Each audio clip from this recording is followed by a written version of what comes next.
ಸಂಕಟಗಳ ಮೇಲೆ ಸಂಕಟ ಮುಖ್ಯಮಂತ್ರಿಗಳಿಗೆ ಬರ್ತಾ ಇದೆ. ಈ ಸಂಕಟಗಳಿಂದ ಪಾರು ಮಾಡಮ್ಮ ತಾಯಿ ಅಂತ ಚಾಮುಂಡಿ ದರ್ಶನಕ್ಕೆ ತೆರಳುತ್ತಾ ಇದ್ದಾರೆ ಮುಖ್ಯಮಂತ್ರಿಗಳು. ಪ್ರಾಸಿಕ್ಯೂಷನ್ ಸಂಕಷ್ಟದಿಂದ ಪಾರಾಗೋದಕ್ಕೆ ದೇವರ ಮೊರೆ ಹೋಗ್ತಾ ಇದ್ದಾರೆ.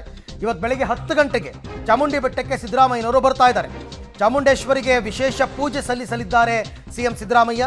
23 ದಿನಗಳ ಅಂತರದಲ್ಲಿ 2ನೇ ಬಾರಿಗೆ ಚಾಮುಂಡಿ ಬೆಟ್ಟಕ್ಕೆ ಸಿಎಂ ಭೇಟಿ ಕೊಡ್ತಾ ಇರೋದು. ಅವರು ಚಾಮುಂಡಿ ಬೆಟ್ಟಕ್ಕೆ ಭೇಟಿ ಕೊಡ್ತಾ ಇರೋದು ಯಾಕೆ ಅಂತಂದರೆ, ಯಾಕದು ಹೈಪ್ ಆಗ್ತಾ ಇದೆ ಅಂತಂದರೆ, ಸಾಮಾನ್ಯವಾಗಿ ಸಿದ್ದರಾಮಯ್ಯನವರು ದೇವಸ್ಥಾನಗಳಿಂದ ದೂರ, ಅಷ್ಟೇನು ಅವರು ಭಯಭಕ್ತಿಯಿಂದ ಹೋಗ್ತಕ್ಕಂಥವ್ರಲ್ಲ. ಆದರೆ 23 ದಿವಸದ ಅಂತರದಲ್ಲಿ 2ನೇ ಬಾರಿಗೆ ಅವರು ದೇವಸ್ಥಾನಕ್ಕೆ ಭೇಟಿ ಕೊಡ್ತಾ ಇದ್ದಾರೆ. ಸಹಜವಾಗಿಯೇ ಅವರಿಗೆ ಮೂಢ ಸಂಕಷ್ಟ, ಯಾಕೆಂದರೆ ಇನ್ನೂ ಕೂಡ ಕೋರ್ಟ್ ಯಾವುದೇ ಆದೇಶವನ್ನು ಕೊಟ್ಟಿಲ್ಲ.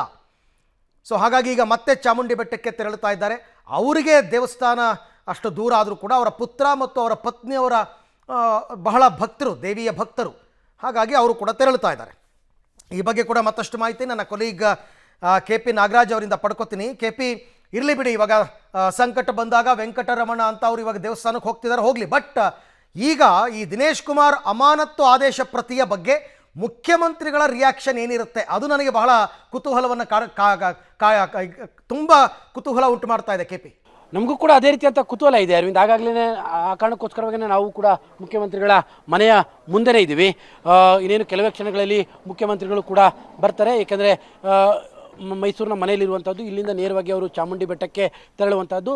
ತದನಂತರದಲ್ಲಿ ಚಾಮುಂಡಿ ಕ್ಷೇತ್ರದ ಅಭಿವೃದ್ಧಿ ಪ್ರಾಧಿಕಾರದ ಸಭೆಯನ್ನು ಕೂಡ ಮಾಡ್ತಾರೆ. ಅಲ್ಲಿಗೆ ಬಹಳ ಇಂಟ್ರೆಸ್ಟಿಂಗ್ ಇರುವಂಥದ್ದು ಸದ್ಯಕ್ಕೆ ಈ ದಿನೇಶ್ ಕುಮಾರ್ ಅವರ ಅಮಾನತ್ತಿನ ಆದೇಶದ ವಿಚಾರ ಅನ್ನೋದಕ್ಕಿಂತ ಹೆಚ್ಚಾಗಿ ಅಮಾನತ್ತಿನ ಆದೇಶದಲ್ಲಿರುವಂಥ ಅಂಶಗಳ ವಿಚಾರ ಮುಖ್ಯಮಂತ್ರಿಗಳ ಗಮನಕ್ಕೆ ಬಂದಿದೆಯಾ ಅನ್ನುವಂಥದ್ದೇ ಬಹಳ ಇಂಟ್ರೆಸ್ಟಿಂಗ್. ಹಾಗಾಗಿನೇ ಖುದ್ದು ಮುಖ್ಯಮಂತ್ರಿಗಳ ರಿಯಾಕ್ಷನ್ ಬಹಳ ಇಂಪಾರ್ಟೆಂಟು, ಬಹಳ ಮುಖ್ಯ. ನೋಡೋಣ ಮುಖ್ಯಮಂತ್ರಿಗಳು ಏನು ಹೇಳ್ತಾರೆ ಅನ್ನುವಂಥದ್ದು. ಯಾಕಂದರೆ ಸಾಮಾನ್ಯವಾಗಿ ಮುಖ್ಯಮಂತ್ರಿಗಳ ಗಮನಕ್ಕೆ ನಮಗಿರುವಂಥ ಇದ್ರ ಪ್ರಕಾರ ಮುಖ್ಯಮಂತ್ರಿಗಳ ಗಮನಕ್ಕೆ ಅಮಾನತ್ತು ಮಾಡ್ತಾ ಇದ್ದೇವೆ ಅನ್ನುವಂಥ ಆದೇಶ ಗಮನಕ್ಕೆ ಬಂದಿರುತ್ತೆ.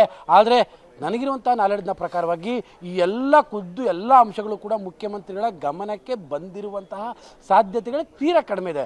ಅಮಾನತ್ ಆದೇಶ ಗಮನಕ್ಕೆ ಬಂದಿರುತ್ತೆ, ಆದರೆ ಅದರೊಳಗಡೆ ಇರುವಂಥ ಅಂಶಗಳು ನನಗೆ ಮುಳ್ಳಾಗ್ತಾ ಇರುವಂಥ ಅಂಶಗಳನ್ನೇ ಬರೆದಿದ್ದಾರೆ ಅನ್ನುವಂಥದ್ದು ಬಹುತೇಕ ಮೋಸ್ಟ್ಲಿ ಮುಖ್ಯಮಂತ್ರಿಗಳಿಗೆ ಈಗಲೂ ಕೂಡ ಅಚ್ಚರಿನ ತರ್ತಾ ಇರ್ಬೋದು. ನೋಡೋಣ ಇನ್ನೇನು ಕೆಲವೇ ಕ್ಷಣಗಳೇ ಅದ್ರ ಬಗ್ಗೆನೂ ಕೂಡ ಅವ್ರು ರಿಯಾಕ್ಟ್ ಮಾಡ್ತಾರೆ. ಅರವಿಂದ್, ರೈಟ್, ಥ್ಯಾಂಕ್ ಯು ತಮ್ಮ ಎಲ್ಲ ಮಾಹಿತಿಗೆ KP, ಧನ್ಯವಾದ.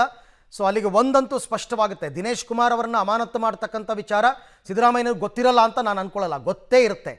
ಆದರೆ ಅಮಾನತ್ತು ಆದೇಶದ ಪ್ರತಿಯಲ್ಲಿ ನನಗೇ ಕಂಟಕ ತರುವ ಅಂಶಗಳಿದೆ ಅಂತಕ್ಕಂಥದ್ದು ಖಂಡಿತ CM ಗೊತ್ತಿರಲ್ಲ. ಯಾಕಂದರೆ CM ಅಲ್ಲ, ಸೈನಿಂಗ್ ಅಥಾರಿಟಿ, ಅಧೀನ ಕಾರ್ಯದರ್ಶಿಗಳದ್ದು. ಹಾಗಾಗಿ ನೋಡೋಣ ಅವರ ರಿಯಾಕ್ಷನ್ ಏನು ಅಂತ.